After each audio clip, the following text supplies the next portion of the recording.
Okay, so this is the keyboard that I'm using at the moment. It is mechanical.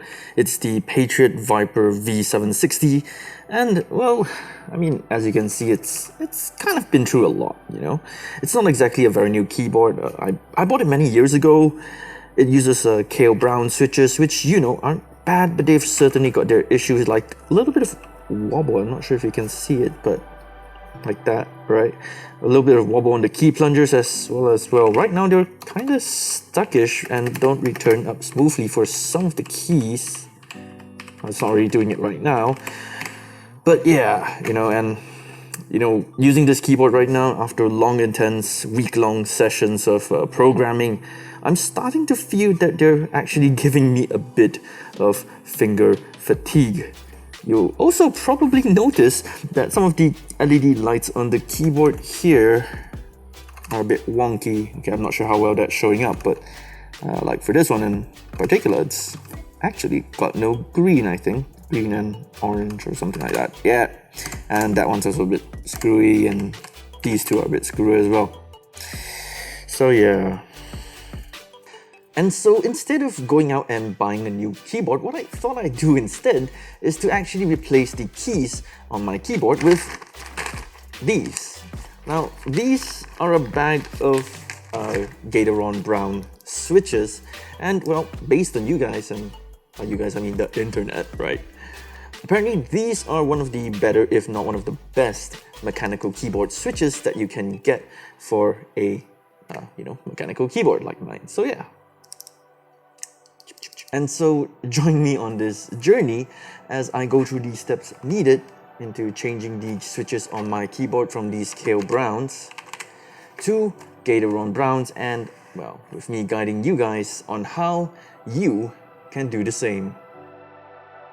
Getting started was actually super simple. I obviously unplugged my keyboard first, then I started removing the keycaps from the switches of my keyboard, as the screws holding them down were hidden beneath some of them, with the last one even being hidden behind the caps lock and number indicator sticker here, right in the corner.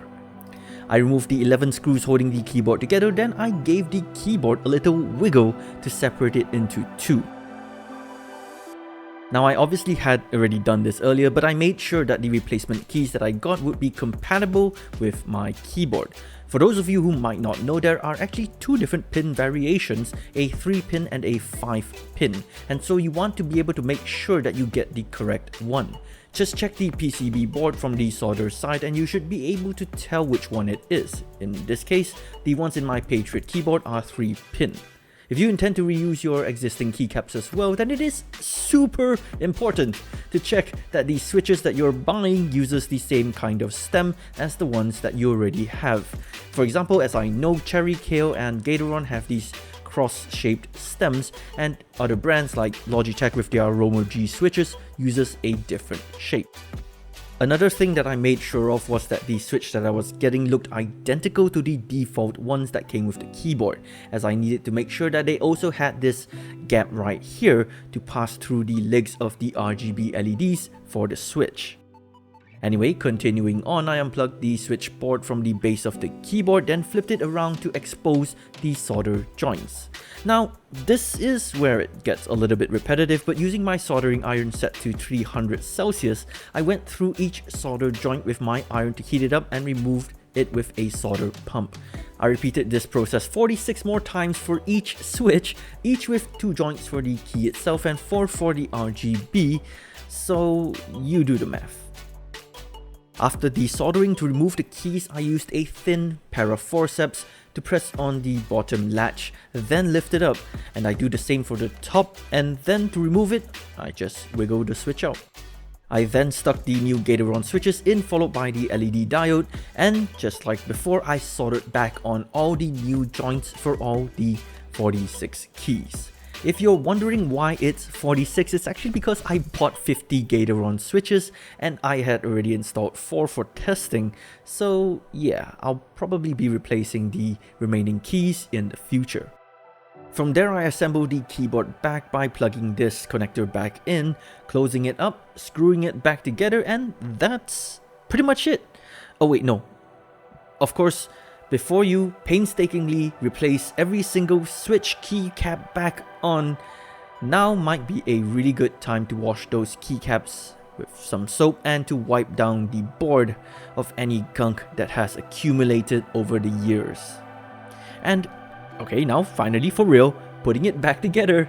I gotta say that one of the added benefits of using these Gateron switches is that the RGB lights for the keyboard really look a lot better now as the switch itself is translucent and lets more light through. I'll probably have to replace the LEDs for the broken lights soon. Let me know if you guys are interested in such a video.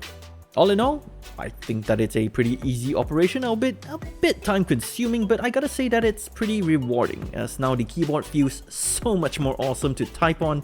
I've saved a bunch of money and I had fun doing it, and so now the countless hours that I have to spend every day programming is going to be that much more pleasant.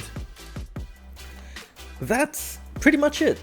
It's honestly not a very intimidating process, as the joints are actually pretty big and pretty easy to work on, and once you have a good workflow going, taking the keys off and replacing them is actually just super easy.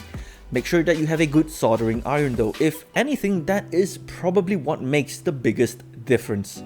If you found this video helpful, or maybe it gave you a little bit more confidence to do it on your own, give it a like, share it, and maybe get subscribed for more tutorial videos.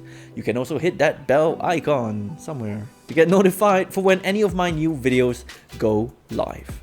My name is Yang, the TechRodent, and yeah, fixing and customizing stuff is fun. Expect more content like this from the future. Wait, in the future, from me. I'll see you guys soon.